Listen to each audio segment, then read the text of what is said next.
Hello दोस्तों, स्वागत है आपका हमारे यूट्यूब चैनल में। दोस्तों, गुम किसी के प्यार में आ गया है बहुत बड़ा ट्विस्ट। जी हाँ दोस्तों, आपने बिल्कुल सही सुना।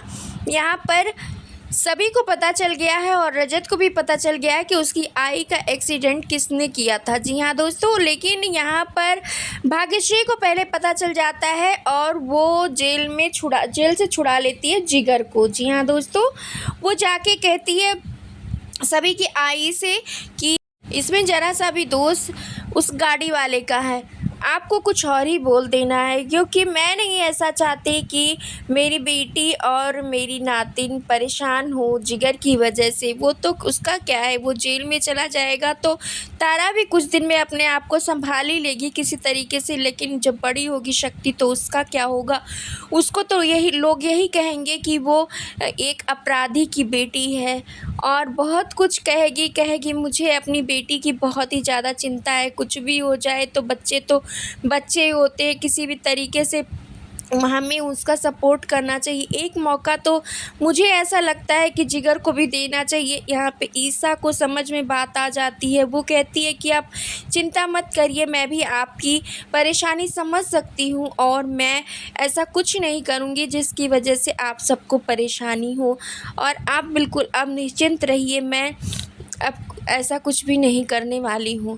जी हाँ दोस्तों, ये सब कुछ पता चल जाता है सभी को, क्योंकि सभी वहाँ पर गई होती है अपनी आई से मिलने, और जब आई उसका बयान बदल देती हैं कि मुझे नहीं पता कि ये सब क्या हुआ, उसमें उस गाड़ी वाले की कोई गलती नहीं थी, मुझे ही रोड पर चक्कर आ गया था जिसकी वजह से मैं वहाँ पे गिर गई थी और मेरा एक्सीडेंट हो गया था।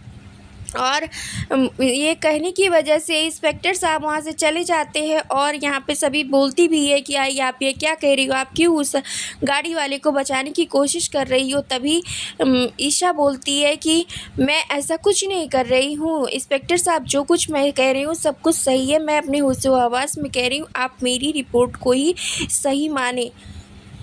और इंस्पेक्टर साहब वहाँ से चले जाते, कहते हैं मिसेस ठक्कर आपको बोलने की कोई ज़रूरत नहीं है, जो कुछ भी कह दिया ईसा मैम ने वही माना जाएगा। और वहाँ से वो लोग चले जाते हैं। तभी सभी कहती है आई आपने ऐसा क्यों किया, आप जिगर को बचाने की कोशिश क्यों कर रही हैं। और तभी सारा कुछ जितना भी भाग्यश्री और उसके बीच में कुछ भी कहा सुनी हुई होती है सब कुछ वो बताती है सभी को, और कहती है कि सभी बड़ा मैं नहीं चाहती कि जैसे मेरी बेटी है वैसे उनकी भी बेटी है, उनकी बेटी मेरी वजह से कुछ भी परेशानी उठाए। और वो कहती है सभी कहती है आई आप ऐसा क्यों कर रही हैं, बताइए ना प्लीज़। लेकिन यहाँ पर ईशा कुछ नहीं बताती है। तभी सभी को अस्थमा का एक पंप मिल जाता है जिससे पता चल जाता है उसको कि वो भाग्यश्री का है, और सभी को सब कुछ वहाँ पे पता चल जाता है। और वो कहती है कि अगर रजत को पता चला तो वो बहुत ही ज़्यादा गुस्सा होंगे, आई आपको ऐसा नहीं करना चाहिए था। और इधर रजत आता है तो सभी सारा कुछ बता देती है रजत को, और रजत बहुत ही गुस्से में वहाँ से निकलता है, लेकिन सभी उसको बहुत रोकने की कोशिश करती है। रजत नहीं रुकता है और वो आ जाता है अपने मम्मी पापा को लेकर सभी के घर पर, सभी की आई और बाबा के सामने सब कुछ कहता है कि मैं ऐसा बिल्कुल नहीं चाहता था कि किसी भी तरीके से जिगर को कुछ भी रियायत मिले, लेकिन आप ऐसा क्यों की आई, आप एक गुनहगार को क्यों बचाना चाहती हैं, आप ऐसा नहीं कर सकती। लेकिन यहाँ पे ईसा समझाती है कि कुछ भी हो जाए मैं एक टीचर रह चुकी हूँ रजत, और हम जिस स्टूडेंट को सबसे ज़्यादा पनिशमेंट करते हैं वो उतना ही ज़्यादा परेशान करता है अपने टीचर को, इसलिए बच्चे को एक मौका तो मिलना चाहिए। तो मुझे ऐसा लगता है कि हमें जिगर को भी एक मौका देना चाहिए उसकी बेटी और उसकी बीबी के लिए। किसी भी तरीके का मैं रियायत नहीं करना चाहती, लेकिन मैं चाहती हूँ कि वो अपनी जिम्मेदारियों को समझे और अपने आप को सुधार कर अपनी बीबी और बच्चे के लिए स्टैंड ले। जी हाँ दोस्तों, यहाँ पर ईसा माफ़ कर देती है जिगर को और कहती है कि अब मुझे ज़्यादा कुछ हुआ भी तो नहीं है, हल्की सी चोट है, मैं ठीक हूँ और एक मौका हमें जिगर को दे देना चाहिए।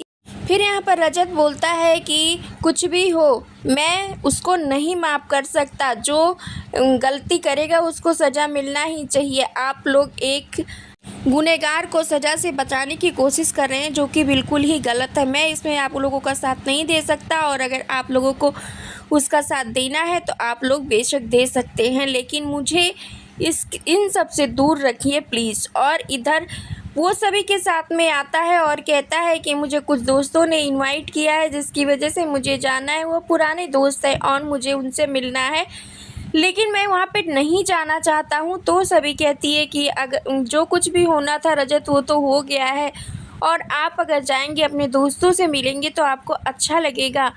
और इधर रजत कहता है कि कुछ भी हो जाए, मैं ऐसे मुंह बनाकर नहीं जा सकता, नहीं तो वहाँ पे जाऊँगा और सभी दोस्त मेरे कहेंगे कि अकेले चले आए, तुम अपनी वाइफ को नहीं लेकर आए, और मैं बिना तुम्हारे नहीं वहाँ पे जा सकता। तुम जाओ अपना किसी पार्लर में अच्छे से जाकर अपना हुलिया ठीक करो और अच्छे से मेकअप वेकअप करके आओ, लगना चाहिए ना कि तुम रजत ठक्कर की वाइफ हो। और सभी कहती है अच्छा, मुझ में ऐसी क्या खराबी, और दोनों में होती है यहाँ पे नोक झोंक। दोस्तों, आपको क्या लगता है आने वाले एपिसोड में अब क्या होने वाला है? क्या रजत सभी को पार्टी में अच्छे से तैयार कर ले जा पाएगा, या होने वाला है अभी कुछ और भी बड़ा ट्विस्ट, बड़ा धमाका? आप अपनी राय कमेंट करके हमें ज़रूर बताएं, और हमारे चैनल पर नए हैं तो लाइक शेयर सब्सक्राइब करना, बेल आइकन दबाना बिल्कुल ना भूलें दोस्तों।